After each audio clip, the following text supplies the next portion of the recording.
Dry shaving, we've all been there. The lack of water, the lack of shaving cream, putting us in a presumptuous position to shave without lubrication. Now, yes, these things happen from time to time where we don't have access to either water or that shaving cream, and dry shaving is not the way to go. So I recommend for you guys not to dry shave at all. Obviously, the big reason is for those cuts, the nicks, and the infections.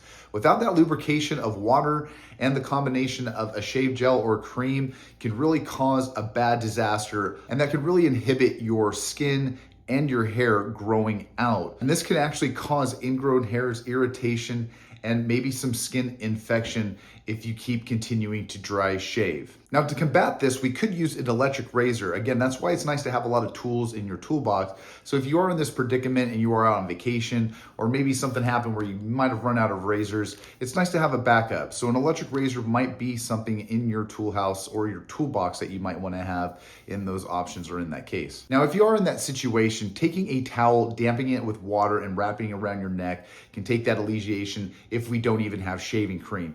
At least having something to soften up that hair and that skin for that shave is better than not. And it's the same with the shaving cream or gel. Applying that on and leaving it and shaving it is better than not having one or the other. And of course, using a gel, one like Volt, has menthol in it, going and penetrating the skin, giving a cool feeling while we shave and glide that razor through. So if you guys are in that predicament of having to dry shave, use those few tips of using a towel, or if you only have that shave gel or shave cream, that's okay as well. But we really want to refrain from using that razor on that dry skin, again, preventing those cuts and nicks and those possible infections and ingrown hairs. All right, guys, with that, be safe out there. Love you like always, and I will see you on the flip side. See ya.